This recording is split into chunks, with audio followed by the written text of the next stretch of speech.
So this is our first webinar. Let's see, what is it? It says April 10th. And so we figured we'd use this webinar feature to give everyone in the company an update. From a DSP out in Danville can hear the same information that I give to Andy, you know, a mile from my warehouse. So it's just a way to keep the whole company informed and up to date. I think we're going to do this at a minimum weekly. If the need arises, we could do it twice a week. And it could be short. It could be 15 minutes or 30 minutes because I don't have to reiterate a lot of this stuff. But at the end of the day, I want to keep everybody up to speed on what's going on and how we as a company are adapting to the new world. So welcome to our webinar. Let's see. So let's start right out of the gate. I'll probably begin and end on the exact same subject, which is as you watch the news, you hear that like people in Atlanta, when they get off or go to or leave shifts, the whole community is clapping for those hospital workers because they were on the front lines dealing with this COVID thing. They're putting themselves at risk, they're putting their families at risk, but they're true heroes because they, like many of us, can kind of hunker down and quarantine and wait till everything blows by. But those guys have to go to work because people have to have care. There's no choice. What they're not saying is our DSPs and our customer-facing staff are in that exact same situation. They're truly heroes. They're having to get up, regardless of the danger, go out and serve people in their homes. And I'm including sponsors on this. Anybody who's customer-facing, they've got to go out in the community and make sure our population is living a good life. They may have to go to the store when, if you were just by yourself, you wouldn't have to go to the store. But now you have to go to the store to help, you know, get the group home food or the in-home food or whatever. So at all levels, I just wanted you to know, all of us at SSVA, whether we're hunkered down in a warehouse trying to wait this thing out and not get sick, or at all levels, we appreciate all the work that the DSPs do. Anybody that's out there working shifts, facing the customer, people with disabilities would not be able to make it through this crisis without you and the work you're doing. So we start off with that. We appreciate you guys for that. And everybody behind the scenes that are able to work from home and hunker down, we're trying to figure out what's the best way that we can support our DSPs out there in the field. How can we make the documentation easier? How can we make sure the training is available digitally on your cell phone? How can we improve communication? Because at the end of the day, we as a company, we as a field of people who support people with disabilities have to figure out how to work together and get through this with the least amount of harm being done, the least amount of sickness. And you know, this too shall pass. It's just for the next couple of months, this is going to be kind of suck a little bit. Okay, so I do want to thank also one of the things, you know, one of the Andrea has this thing that she does with her family, and each night she asks the kids, like, what are you thankful for? What are you grateful for? What are you looking forward to? So it's kind of a neat, and your highs and lows of the day or the week, and you know, it's good to think about those things. What are we grateful for? What are we thankful for? It kind of keeps things positive. And one of the things I am very thankful for is pushing this company so hard over the last few years to go digital and to use technology. If we had not have done that, we would be in a world of hurt right now. Companies that are on paper, they're not using things like their app. They're not using things like, you know, log me in so that they can work from home on their QuickBooks if you're in the accounting office. You know, the Basecamp that we're using for project management to share information. All of these things were kind of a novelty, and I think a lot of everybody adopted it just because Chip wants us to have technology and blah, blah, blah. And then now all of a sudden we're in a situation where overnight we lost 15% of revenues. We shut down day supports across the state. We all of a sudden had to work from home, and it was easy. Technology was there. Half of us already work from home. For us, this was a very easy transition. And so I'm very grateful for you guys that tolerated that over the years, me pushing. I've always said for the longest time, I wanted everything in your job to be able to be done with one of these cell phones. And sure enough, the majority of you are in a situation where a lot of your jobs can be done. A lot of the administrator behind the scenes jobs. So I just want to thank you guys for being digital, because we are in a really good place compared to some other companies. Just this morning, the NPP had a call, and they put out a survey to providers last week. And I think the numbers are, let me look at my notes. 70% of providers who responded to the survey, I think she said 50 or so providers responded, said that they would be, their resources would be exhausted by June if something doesn't change, whether it be a raise or a loan or whatever. You know, I'm looking at this, we're in a situation where I think we're going to get back to, let's say at least break even, because we took a dip like everybody else, but I think we'll be back to break even in the next probably 2 weeks, to where we could continue to operate like this forever. We are in that position because of the diligence that you guys have been doing and adopting technology, cutting things that needed to be cut, whether it be technology or cars or whatever. Our ship kind of wobbled like everybody else, and the ship's riding very quickly. So I'm glad I'm not one of the ones on the survey that are like, I'm going to run out of money in the next 2 months. SSVA is fiscally sound and strong, and we're going to make it through this thing. The thing that I am most concerned about, and I think Andy will agree, is your health and the health of our customers. That's our #1 responsibility. We figured out the financial part of this, and I'm going to give you guys an update on some of that. That we have figured out. The one thing we can't figure out is how to keep everybody safe. If somebody gets this nasty virus, how do we make sure that they get through it quickly? How do we make sure there's enough hospital beds available in case somebody gets it? So I guess that's the concern that we don't have so much control over. It's a matter of people following the CDC guidelines and being very careful. Okay, so let's get to an overall strategy thing. This thing is going to play out for a long time. Let me see if I can do a quick screen share. Let's see, let me find my screen real fast. The feds, most guidances don't watch the news because it's all horrible and da-da-da. So, but if you're interested in when is this all going to be over, and that's, I think, what most of us want to know is when can I go outside and not be threatened by the cops that I'm going to get arrested, da-da-da. The Virginia governor has basically put us on lockdown. I think it's till June 10th, I think, is the self-quarantine instructions. I mean, you're allowed to go out and go to the grocery store, and you're allowed to go exercise, but they don't want you they want you in the smallest group possible, but definitely not more than 10. But the data that Fauci and I think her name's Deborah, Dr. Deborah something, the two people at the federal level, they're using this website, this COVID-19healthdata.org. I guess I'll take this and put it in the little show notes over there in the, let me see, copy. I'm going to put it in the chat. Paste. I'm going to put this to everyone. 1 second. All panelists and attendees. Okay. So this is their projections that they're running. These are their models. This is not mine. I know many of you guys know I'm tracking my own stuff and I have my own opinions. But for this sake of this demonstration, I'm going to tell you what is the federal government looking at, what is the governor of Virginia looking at. This is the model on hospital resource utilization. They're planning on this thing, April 20th is about the top, April 20th, 21st. So what is that, a couple weeks from now? And then they expect to see the hospital bed utilization taper off till June. But they act like it goes to 0 by June, which in my opinion, I think this is going to taper off, but just not go to 0 so quickly. They're basically saying by June 1st, we're going to have like no deaths whatsoever. Again, I kind of think this is going to taper off a little bit. But either way, this is where they're updating this daily. And so if you want to get a feel for how long is this thing going to happen, I believe the governor is going to continue to have us locked down until this curve goes down. So if you're interested, just check that out. But this is one of the data sources I'm watching. What I'm finding out is if you look at this, we're here in the beginning of April.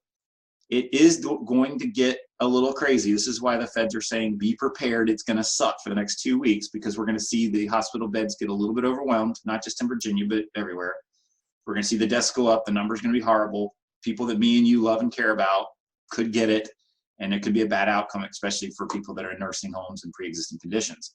We need to be there to support each other through this because nobody wants to lose anybody. But obviously a lot of families have already had a loss, and this is very serious, which is why any of my concern is your safety and the safety of the customers you support. Treat this seriously. So keep an eye on this. I'll probably just show this chart each time just so you know kind of where we are in the chart. I am very much looking forward to being on this downward slope to where the hospitals are caught up. The PPE is not a problem. Staffing's not a problem. If you get this crap and you need to go to the hospital, they have the resources to give you treatment. I'm very much looking forward to getting to that. But right now we're in this upward slope. And so our hospital workers are getting ready to go into battle. So please support them, support our DSPs, because they're in that same kind of situation. So, okay.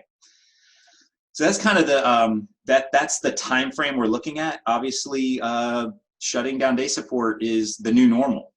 Even after July 1st, or I'm sorry, June 1st, or June 10th, I'm sorry, when the governor opens up the state again, theoretically, if things are going well, we can't think that our customers are all just going to come flooding back to day support business as usual. They might be scared. They might have enjoyed this 2 months of being retired and not going to work or not coming to day support. So even if we're able to open up day support again, I assume that the rate is going to be very slow. And it might take, if we look at 100%, like wherever we were on February, let's just say March 10th, let's call that 100% day support. By the time we get back to that 100%, literally could be forever, could be a year from now. So Andy and I and the leadership team are trying to figure out, we're going to run this company as if this is the new normal. We need to get the ship righted, get back to break even, hopefully a little bit profit so we can think about raises and stuff. And so we're making those decisions now. We're not like crossing our fingers thinking we're going back to normal in 2 months. I think that's whimsical.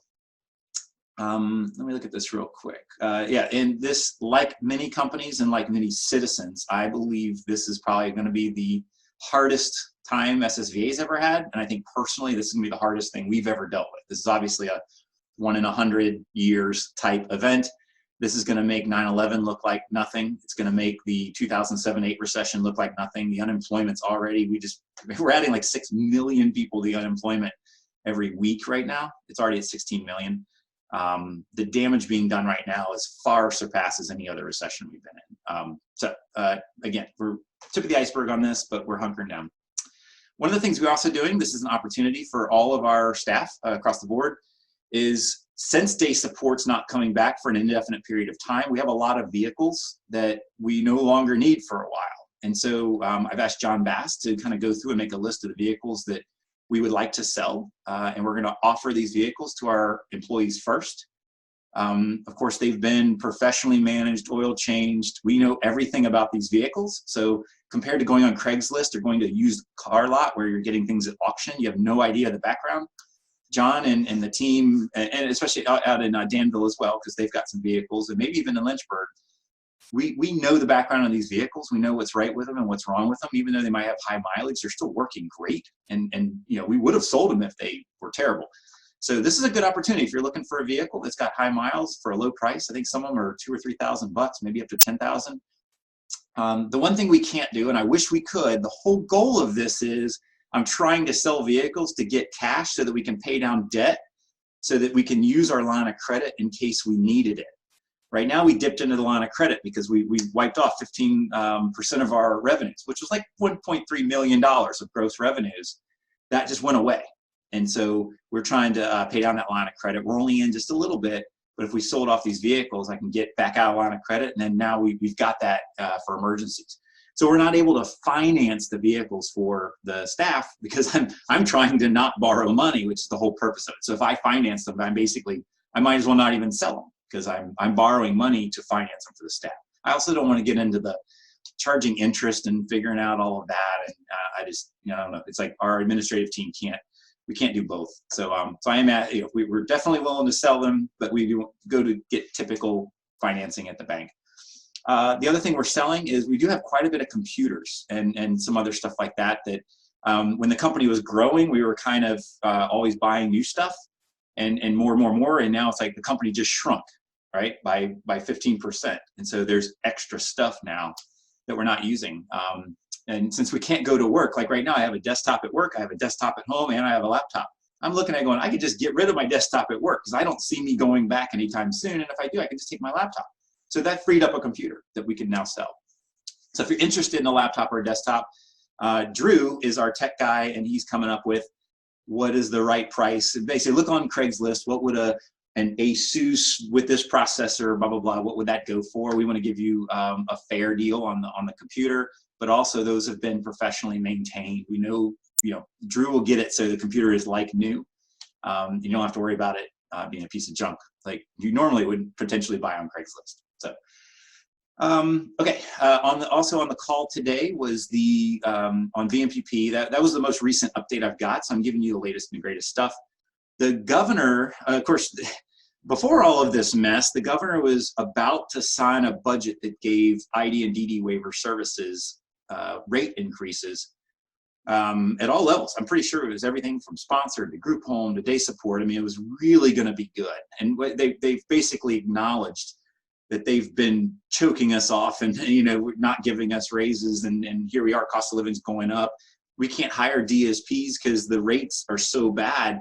They can go get a job somewhere else until this COVID thing popped up. Now everybody's unemployed. So now the governor's looking at the budget saying we can't do all of that because our revenues just went down, our unemployment went through the roof. So they're going to be looking at that budget.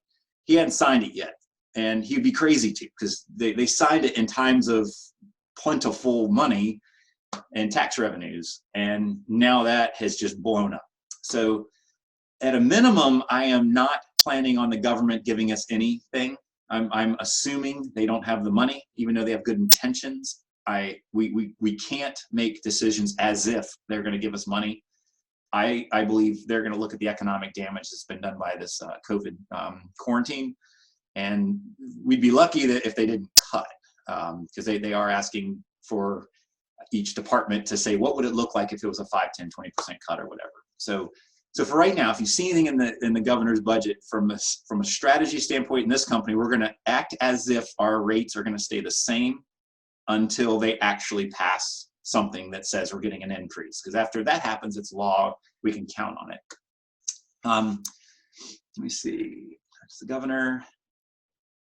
Okay, so the other thing you'll probably see in the news is there's 2 different big loans that that the federal government's offering small businesses through the Small Business Administration.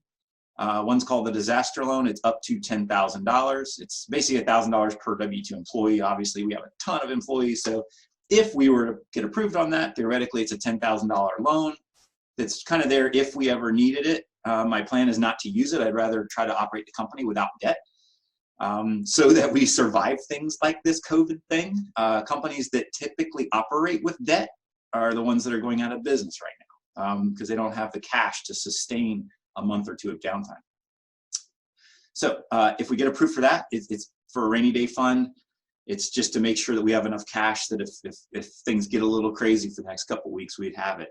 The other loan is called the PPP loan, or Paycheck Protection Program. That's a larger loan.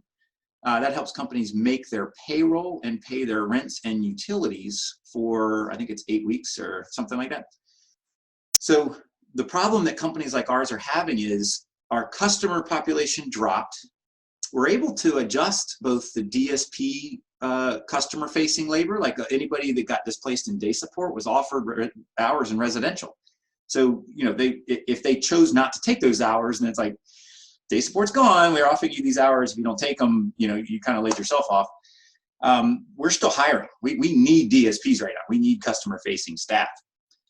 So that wasn't a problem. That whole thing righted itself. What doesn't right itself is the fact that we have commercial leases on 2,000 or 3,000 square foot of space here in Virginia Beach that right now we're not using. Out in Danville, the whole 2,500 square foot building's been shut down. They're not even using it, but we still have to pay the rent. We still have to pay the utilities. Luckily, this time of year, there's not much utilities. But we have these commercial properties that we have to continue paying for until day support comes back, because we can't just get out of our lease.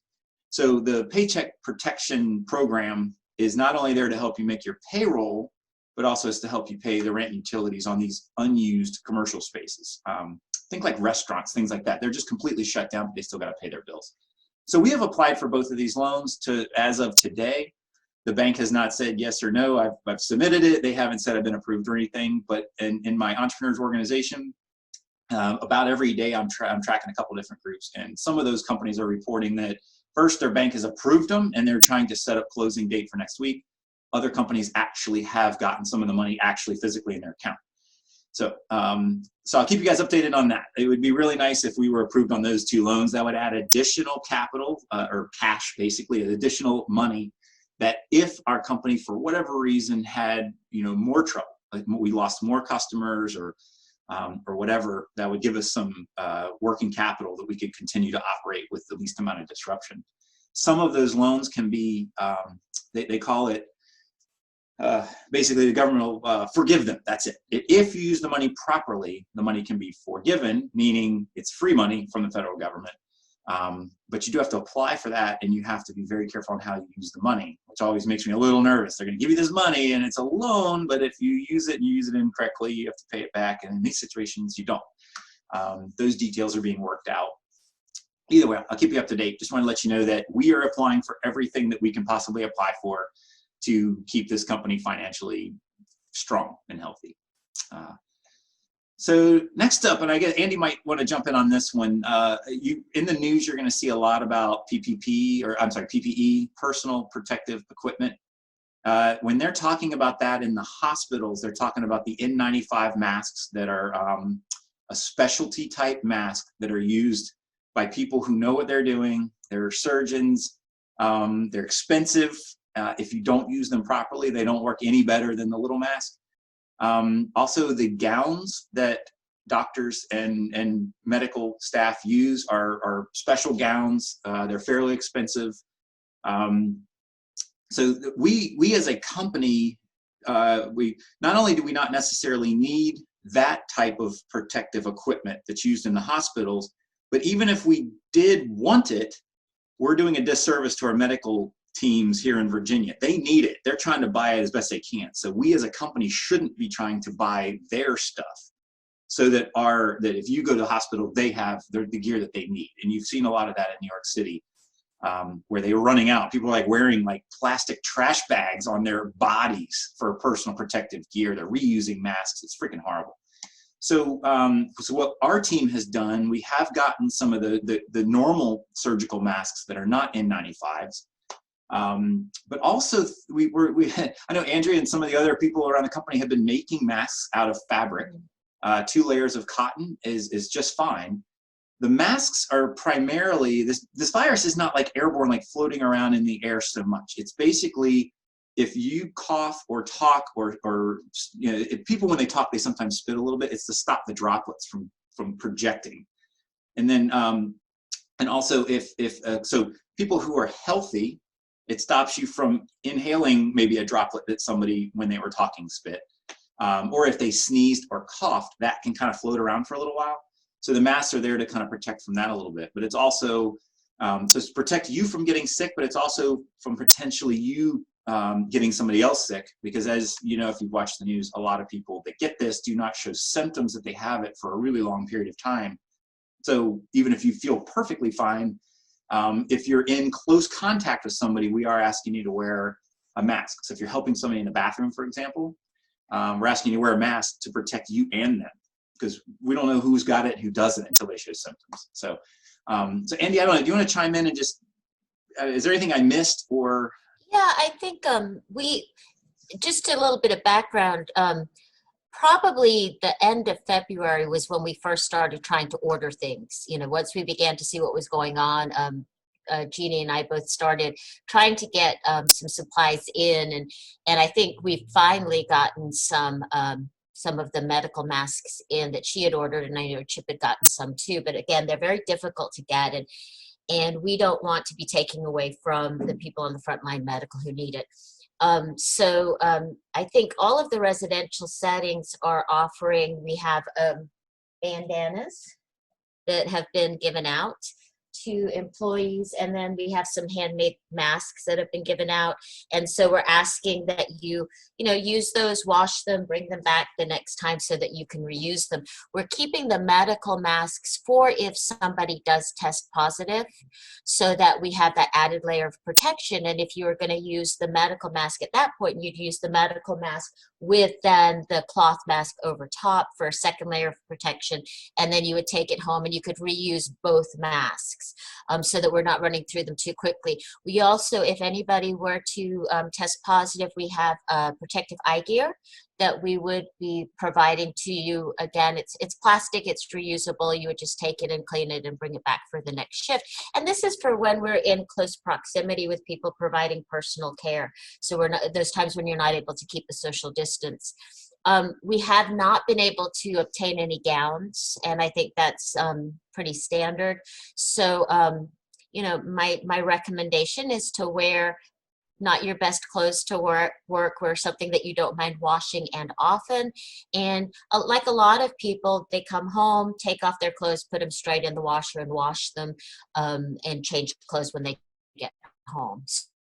So there's a lot of ideas for how to keep yourself safe and protected. If a customer were to test positive, then the other thing that we would be needing to do is to encourage them to also wear a mask for protection. And you know, that's going to be case by case because that can become a little bit tricky. So far, thankfully, that has not happened, but we can't guarantee that that's not going to happen. So if it does occur, again, we will be upping precautions and working on encouraging them to do the things that they need to do to stay safe. So, yeah.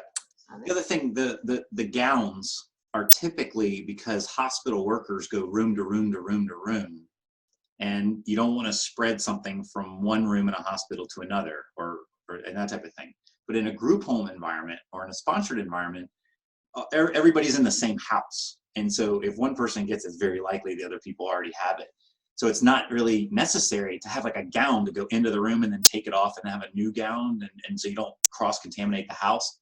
That's where, like Andy was saying, you know, what is you could wear like a very light something over your clothes. So the minute you walk out of group home, if for whatever reason you think it might have been contaminated or something, you could take that off before you even get in your car and then go home and wash that. So like a lot of hospital workers wear scrubs, right? That you could wear like a scrub over top of a t-shirt so that when you leave the hospital, you can pop your scrubs off and you're back to your normal clothing.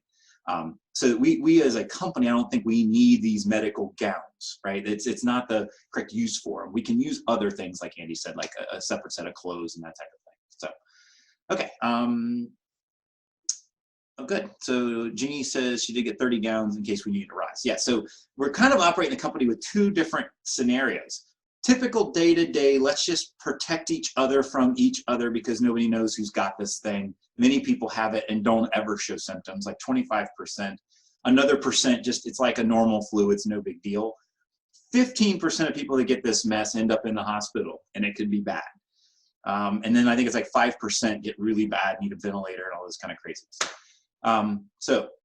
The day-to-day is if you're getting very close to a DSP of any type, any customer-facing employee is in close contact with a situation with a customer, or for whatever reason you got to be close contact with the other employee, like an example of two people need to help somebody transition, go ahead and protect yourself, maybe the glasses and the mask.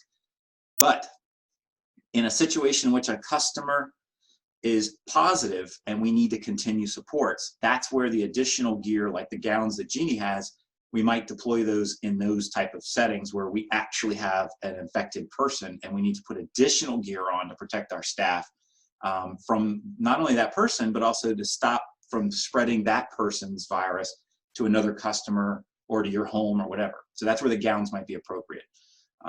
Okay, but so that's where we are on that. Again, we're gonna, you know, for anybody on here that's part of leadership at any level of the company, if we have any concerns on lack of gear or whatever, we need you guys to bring that information up to Andy and I as quick as possible.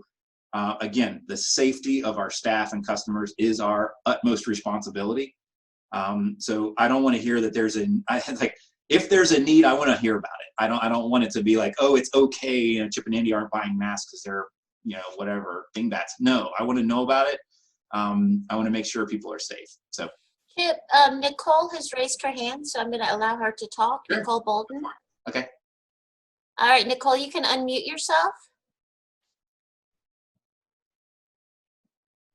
Hello? Hey, Nicole. Can you hear me? Yeah, we can. Okay, so my question is, if a customer were to test positive, would that information be disclosed to the staff? Absolutely, yes. Yes. If a customer tests positive, or even if a customer is being tested, we would share that information. We also would share that information if a coworker that you worked with also tested positive. We would make sure that that information was shared too.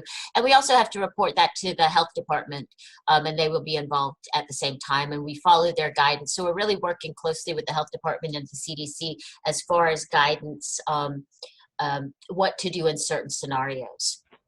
Okay. Does that help? Yes. Let me I personally, I mean, Okay, good. Yeah. Would be scared. I would still serve the person, but it would be good to know so that I could take extra precautions. Absolutely, absolutely, yes. Let me chime in on that because I think I know where Nicole is going with that. I think, and Jeannie might want to chime in as well, but in our training with universal precautions, we have to make the assumption everybody's got everything, right? So let's use an example. I think this always comes up in the trainings. What if the person had AIDS, right? AIDS is not highly infectious. You actually have to have like contact with the person's blood. And so we should just assume everybody has AIDS.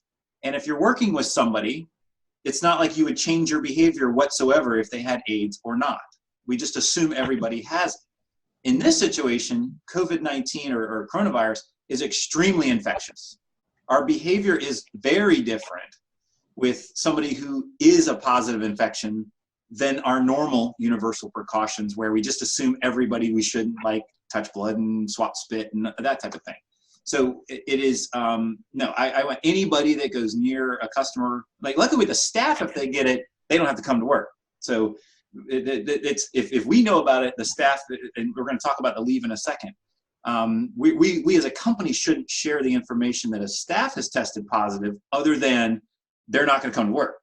So you don't need to know. They're going to be home until they have been proven by a doctor they are not infectious. So there's that. But with a customer, I believe we have an obligation to make sure anybody that comes anywhere near that customer is highly aware that they're infected and only go in with the proper gear on to protect yourself. Chip, let me just add in there. The health department does want us to notify if staff have worked with another staff member that tests positive. So so they can also monitor for symptoms, and the CDC has put forward, as far as with essential personnel, if you have had an exposure, you monitor for symptoms. We would ask you to take your temperature every day before you come on shift, and if you begin to feel symptomatic, then at that point we would get you relieved from shift to get tested, and then whatever follows up from there. So two things on there. This is a good topic. This is stuff that that we will continue to be safe if we follow these guidelines. So one, practice social distancing to the best of your ability. So as two staff are switching shifts at a group home, try not to get within 6 feet of each other. Just because you're essential workers doesn't mean you couldn't potentially have it or give it and that type of thing. So practice social distancing best you can. Wash your hands. Don't touch your face, because that's really how it gets to you, is you touch something like a doorknob and then you rub your eye and now you get it. Be very careful going to grocery stores because other people are there. They might have picked the box up, put it back down, they're infected, da-da-da. So a lot of those typical practices is if you pick something up, you're buying it. Like don't pick it up and look at the box. Like decide on what you want, put it in your cart.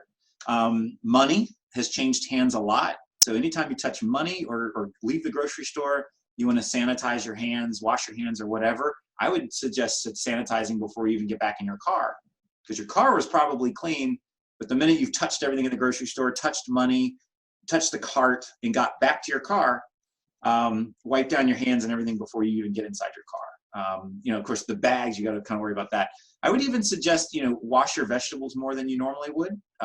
You know, wipe down the boxes and stuff. You got to treat the groceries as if they could have remnants of the virus on the groceries. So I would suggest wiping stuff down and washing everything even after you get it home. What was the other thing I was going to think about? So we talked about the social distancing with the DSPs. One other thing. I was on an EO call, Entrepreneurs Organization, where I'm getting a lot of good information from the experience of other entrepreneurs around the world. And they had 2 or 3 people on the call that had gotten the virus and had gotten over it. And they're asking for their experience on what it was like. And they got very, very detailed. Some of the people had a really horrible experience. Some people, it was like a light cold, no big deal. Multiple of them said the very, very first symptoms that they felt was a light sore throat, just a little, just felt a little bit weird.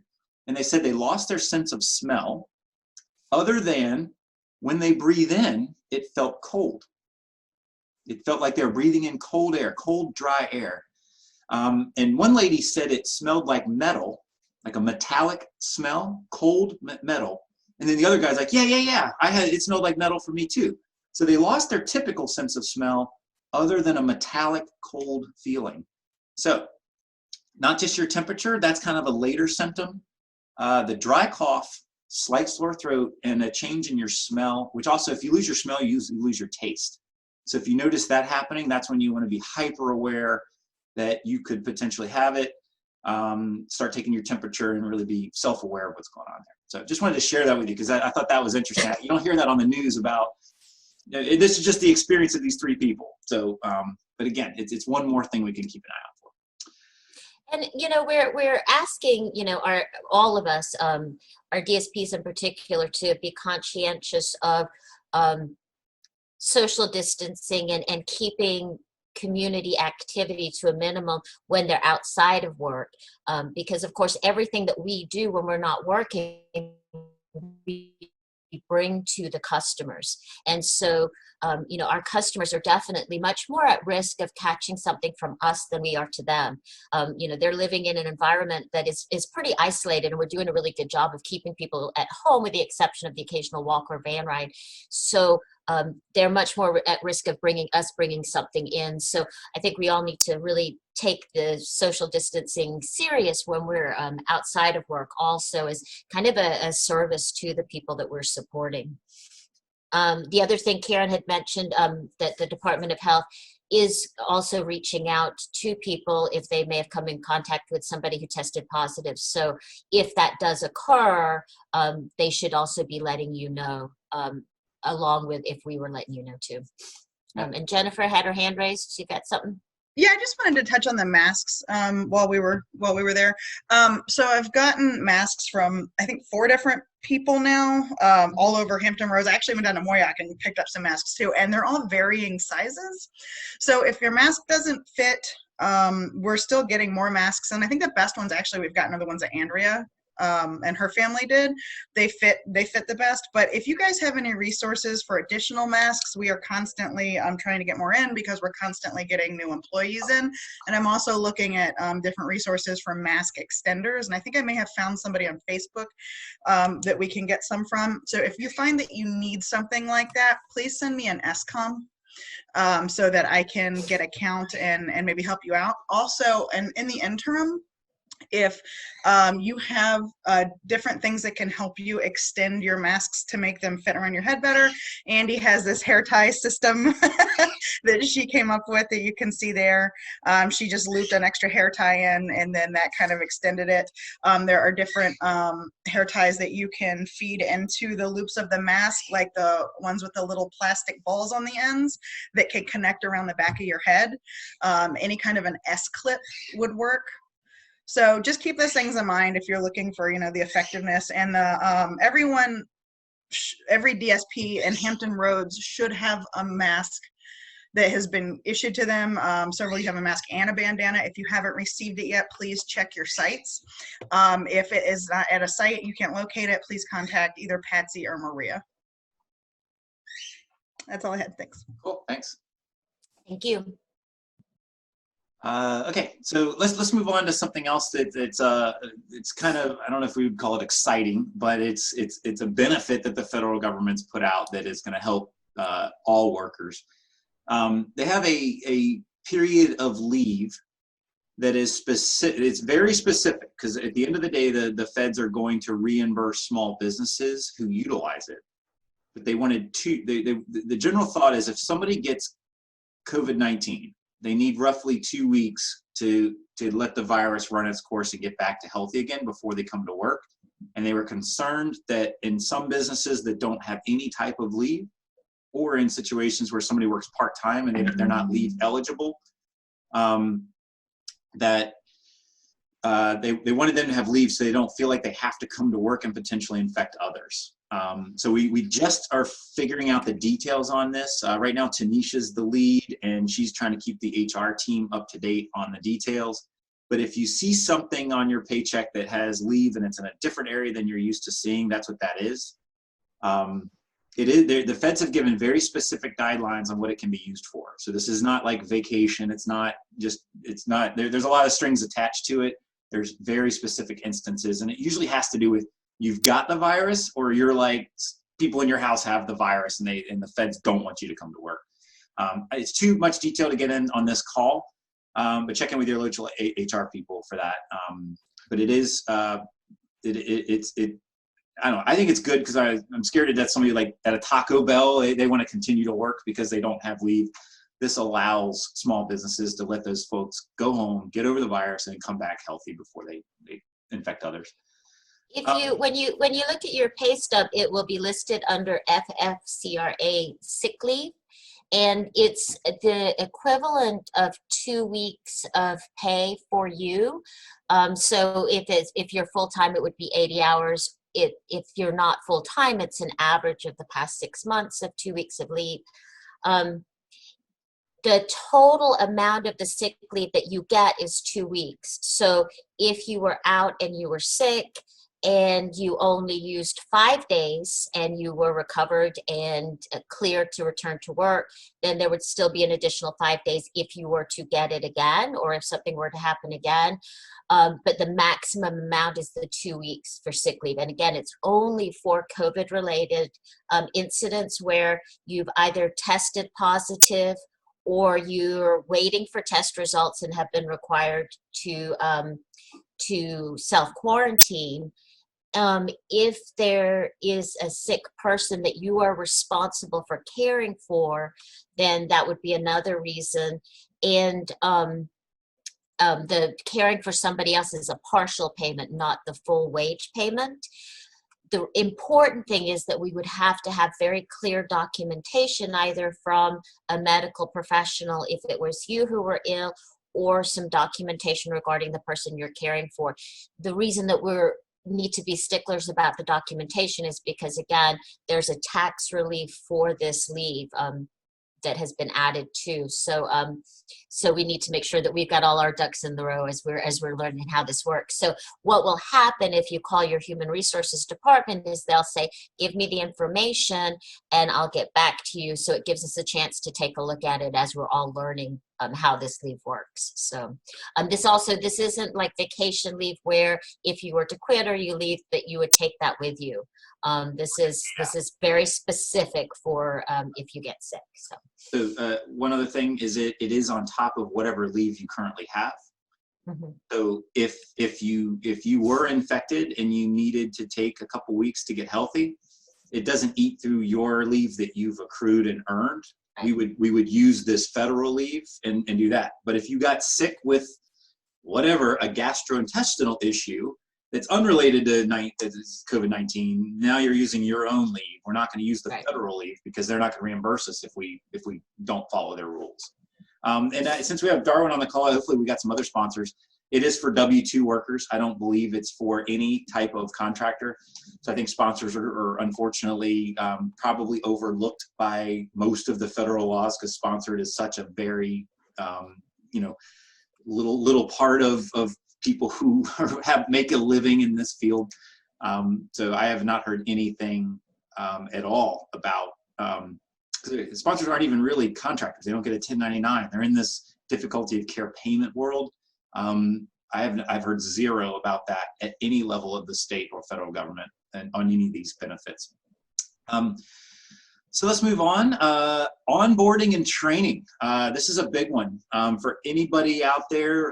The safety of our staff, meaning all the HR staff, the training teams and all of that, as we're onboarding new employees, I'm very concerned that they're coming in contact with people that we don't know. I'm not sure if they've been trained. We're not sure if they're asymptomatic. So we're trying to put as much in place as we can to keep any of those public-facing administration supports as safe as they can, which also includes moving as much training as we can to online methods, whether it be Moodle or Zoom or webinars. I know Michelle is kind of the lead on this a little bit, but trying to get the information out to the divisions. But we're trying to make sure that the social distancing is taken seriously at all levels, whether it be existing staff that are just getting their trainings redone or new staff onboarding. We have to onboard people. We still need staff. When we got an intake, I think it was last Friday, and or maybe it was Monday, and when I mentioned it, like Jennifer Ansley just belly laughed, like as if we could take an intake with the amount of staff that we have right now.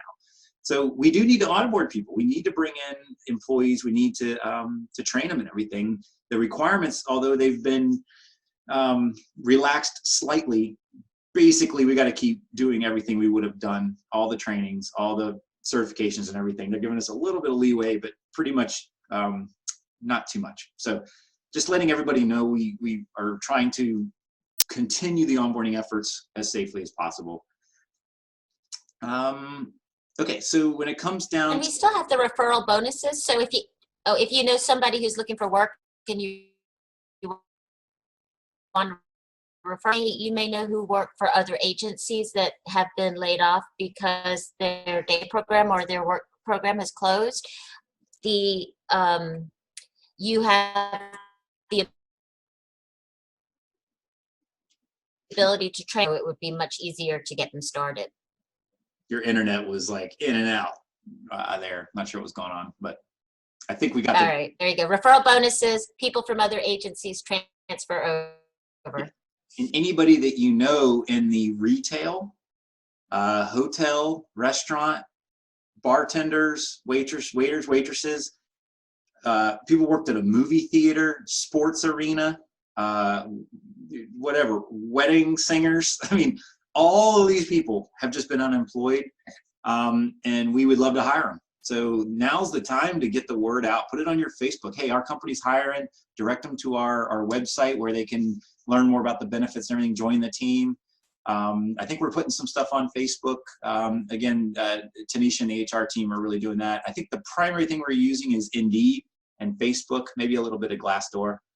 We typically don't linger on LinkedIn too much. But now's a great time to help people get jobs with benefits. We've got full-time right away. We just need to get them trained up. So, all right, let's see. Another thing. Yeah, 8 minutes. 8 minutes. Yeah, I'm almost done. We're good. One more thing on that is for any DSPs that are on the call, this is the time we need to work together. We really appreciate what you're doing. We've got plenty of hours, especially in some of the residential areas. But the more we work together to work your shifts, try not to call in, anything that what I want to do is provide consistency of care for the customers.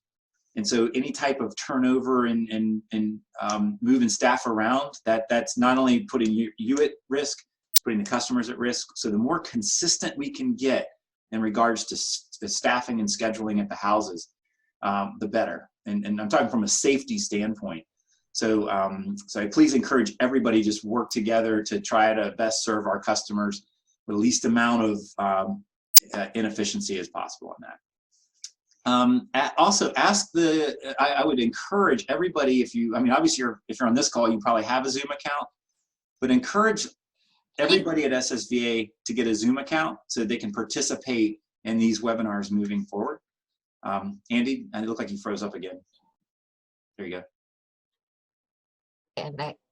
There you go. I keep going in and out. If you can let us know if there's anything that you need at the sites, this is challenging time for the customers that we're supporting.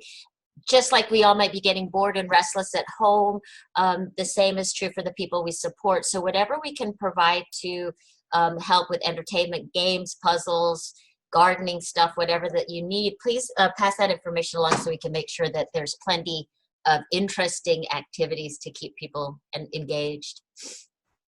Yep, absolutely.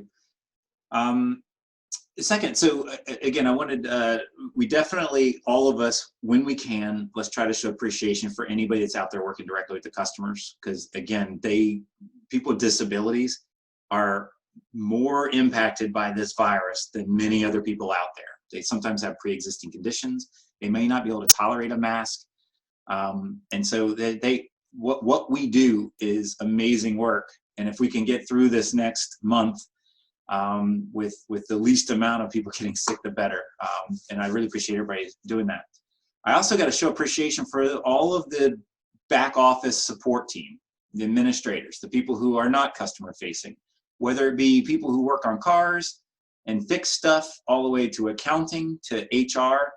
Everybody on the back end took a pay cut. They basically took, a reduction in hours. We didn't cut people's wage, but all of us took a pay cut, whether it be 2 hours or 5 hours or 10 hours. So I appreciate all the back office supports that were willing to pitch in a little bit to help us right the ship. And again, my hope is that this is temporary, that we're going to get through this and get back to break even and get the company back on track and hopefully relax that a little bit. But I just also want to know, like, the DSPs that are out there, there's plenty of work, plenty of hours, no pay cuts, no nothing, no reduction in hours.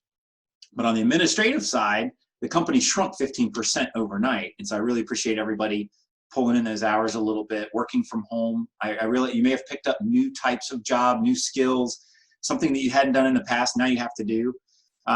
Everybody has suffered a little bit through this to get the company back right and to get our customers safely supported. And so I appreciate everybody at all levels.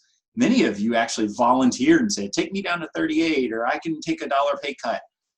It was basically all hands on deck. What can we do to get back to viability as a company? Because obviously we want to be here 1,000 years from now. And we could only do that with everybody pitching in and doing your part. So I appreciate I'm really proud of the team at SSVA. Everybody pitched in to really go above and beyond to help each other out and get through this. I think that is everything I had as an update. I think we covered most everything. Andy, is there anything you wanted to get into, or? No, that's really good. Thank you, Chip. And we appreciate you and your getting us pushed along with all the technology. That's we didn't always go willingly, but we're glad that we went, because that has made a huge difference. And the fact that you've always encouraged us to stay diversified with the services that we provide. If we had just been providing day support and had all our eggs in one basket, that would have been pretty bad too. So we appreciate your leadership. And let's just open up real quick for, does anybody have any questions that they would like to end up with? You can just raise your hand and we will engage you. We are going to be meeting once a week. We have a leadership meeting on Tuesdays where the leadership of the company gets together and kind of brainstorms how things are going and what we need. And then we follow up. We'll be following up every Friday with this type of meeting. And we do encourage you to pass this along to your DSPs and the people that are on your team to see if they would also like to attend. A lot of the people in the meeting today are people who were in the Tuesday meeting too. And we really want this to be open up to everybody so that people can hear directly from Chip and myself what's going on. I think that transparency and the ability to ask questions has always been an important part of the company. So we want to make sure we continue that. I'm really glad to see Darwin on the call, is sponsors. Yeah. Yeah. Sponsors are a huge part of our company. It's actually like our largest source of revenue when it comes down to our services. And as it comes down to intakes, obviously day support's basically shut down. Group homes are very low on staff. And so we're reluctant to take any intakes unless they perfectly fit into one of our existing homes. And we didn't really have to upstaff that much. In-home intakes are probably a no-go, other than in areas maybe in Danville where we actually have a better staffing situation than we do here in Virginia Beach or in Lynchburg.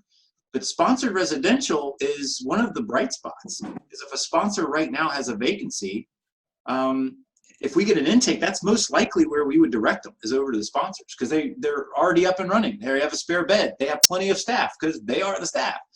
So sponsors is an area that we can really help customers who are displaced for whatever reason from their existing home, whether they live with a parent that got this thing and maybe they're having a hard time getting through it, or maybe a group home program had to shut down. For whatever reason, people start moving around in the system. Sponsors is the place where we can help. So I really would love to see more sponsors on the call to keep them up to date on what's going on. Because Even though I'm worried about SSVA primarily and our customers and our staff, there are other customers out there at other providers, and they need our help too. So it's like we might have some extra lifeboats, and sponsors are where those lifeboats are right now. So hopefully get some more of those guys on the call. Okay. Thank you so much for joining us. I'm going to record it, and we will render it up and make it pretty, and then post it somewhere, probably on YouTube or somewhere. So if anybody that you know missed it and they want to watch it, we'll post it there. So thank you so much for attending, and thank you. Questions and everything. This was good. So y'all have a great day.